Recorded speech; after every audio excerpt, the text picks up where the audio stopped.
बिस्मिल्लाहिर्रहमानिर्रहीम। अस्सलामुअलैकुम नाज़रीन, मैं हूं नाइला भट्टी। आप देख रहे हैं 7 पॉइंट नेटवर्क। नजर डालते हैं आज की खबरों पर।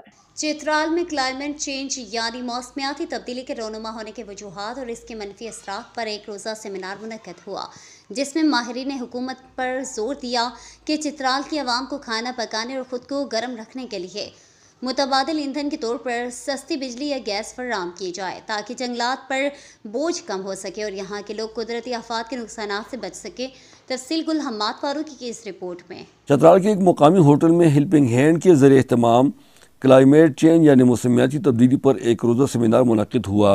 इस सेमिनार का मौजू था youth for a cooler planet, यानी एक ठंडे सियारे के लिए नौजवान का किरदार। सेमिनार में माहौलियात से मुतालिक मुख्तलिफ माहिरीन ने शुरका को माहौलियाती तब्दीली और उसके नुकसानात से मुतालिक मालूमात फराहम की। माहिरीन ने कहा कि दुनिया के अमीर तरीन ममालिक में हज़ारों कारखाने हैं जो एमिशन और कार्बन डाइऑक्साइड जैसे जहरीला गैस खारिज करते हैं। पाकिस्तान में कारखाने बहुत कम है और चित्राल में कारखाने न होने के बराबर है, मगर इसके बावजूद इन ममालिक की वजह से चित्राल जैसे पसमानदा इलाके भी मुतासर हो रहे हैं। उन्होंने कहा कि ग्लोबल वार्मिंग यानी आलमी खिद्दत की वजह से चित्राल के पहाड़ों पर सदियों पुराने ग्लेशियर तेजी से पिघल रहे हैं, जिसकी वजह से अचानक सैलाब आता है जो बड़े पैमाने पर माली और जानी नुकसान का बायस बनता है। माहिरीन ने शुरका और खासकर नौजवान नस्ल पर जोर दिया कि वो अपने इस दुनिया को ग्लोबल वार्मिंग की मनफी असरात से बचाएं और ज्यादा से ज्यादा पौधे लगाकर अपने इस सियारे को ठंडा रखने में कलीदी किरदार अदा करें। सेमिनार के दौरान मुख्तलिफ शोबों के माहिरीन ने पैनलिस्ट गुफ्तगू में अज़हर ख्याल करते हुए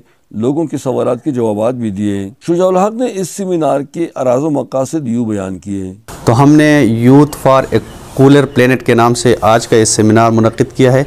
इसका बेसिकली मकसद यही है कि चूँकि चित्राल जो है ये पूरे पाकिस्तान में सबसे वल्नरेबल है जो क्लाइमेट चेंजेस है का जो बहरान है उसके सिलसिले में। बुनियादी तौर पर पाकिस्तान इस पूरे प्रोसेस में जो क्लाइमेट चेंजेस के जो बहरान है उसमें सबसे ज़्यादा अफेक्टेड जो ममालिक है उनमें से एक है।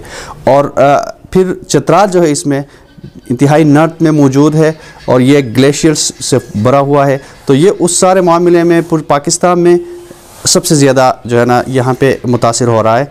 मसला ये है कि यहाँ पे तमाम इलाक़ों में और ख़ासकर चित्राल के अंदर यहाँ पे सर्दियाँ बहुत ज़्यादा लगती है और उसके नतीजे में सर्दियों में लोग लकड़ियाँ बहुत ज़्यादा इस्तेमाल, ईंधन बहुत ज़्यादा इस्तेमाल करते हैं, तो डिफॉरेस्टेशन बहुत ज़्यादा हो रही है, जंगलात बेतहाशा यहाँ पे जो है ना, और फिर इसमें टिम्बर माफिया भी इन्वॉल्व है, वो कीमती लकड़ियाँ यहाँ काट के ले जा रहे हैं, तो उसके नतीजे में सैलाब बहुत ज़्यादा आ रहे हैं। ठीक है ना जी। और जब डिफॉरेस्टेशन हो जाती है, जब ओवर ग्रेजिंग होती है, तो उसके साथ ग्लेशियर के आसपास जो धुआं है वो उड़ता है और ग्लेशियर के ऊपर जाता है। हुकूमत को चाहिए कि यहाँ के बासियों के लिए, यहाँ के लोगों के लिए कोई अल्टरनेट ढूंढ ले, ईंधन के तौर पर बिजली सस्ती इनको दे दे और गैस का कोई इंतजाम हो। सेमिनार में शरीक खवातीन का कहना है कि जब भी कोई कुदरती आफत आता है तो उससे बच्चे और खवातीन ज्यादा मुतासर होते हैं। इसमें सबसे ज्यादा जो है बच्चे और खवातीन मुतासर होते हैं और स्पेशली जो प्रेग्नेंट खवातीन हैं वो बहुत ज़्यादा मुतासर होती हैं, क्योंकि हमारे मेल हजरात तो किसी तरह अपनी जान बचा लेंगे, लेकिन जो बच्चे हैं या फीमेल हैं उनके लिए बहुत मुश्किल हो जाता है कि वो इस तरह की सिचुएशन में जो है ख़ुद को सेव कर सकें। इसलिए इन सेमिनार में ख़वातीन की शमूलियत बहुत ज़रूरी है, ताकि उनको अवेयरनेस हो कि इस सिचुएशन में वो ख़ुद को किस तरह सेफ रख सकती हैं और अपने बच्चों को किस तरह सेफ रख सकती हैं। इस सेमिनार में कसीर तादाद में ख़वातीन और हज़रात ने शिरकत की, जो इस दुआ के साथ इख्तिताम पज़ीर हुई कि अल्लाह ताला वतन अज़ीज़ को हर किस्म के शर और कुदरती आफात से महफूज रखे। चित्राल के लोगों में आगाही फैलाने के लिए इस सेमिनार को मुनक़िद कराया गया, क्योंकि ये इलाका वल्नरेबल है। यहाँ पे हर साल कभी बर्फ़ानी तोदे गिरते हैं, कभी ग्लेशियर पड़ जाते हैं, कभी ज़लज़ले और कभी सैलाब आता है। तो लोगों में आगाही फैलाना था कि वो कुदरती आफात की सूरत में ख़ुद को दूसरों को कैसे बचा सके और अपने माहौलियात को मनफी असरात से कैसे महफूज रख सकते हैं। Ahmed Farooqi, 7 point network, Chitral. अब तक के लिए इतना ही। मज़ीद खबरों से बाखबर रहने के लिए देखते रहिए 7 पॉइंट नेटवर्क।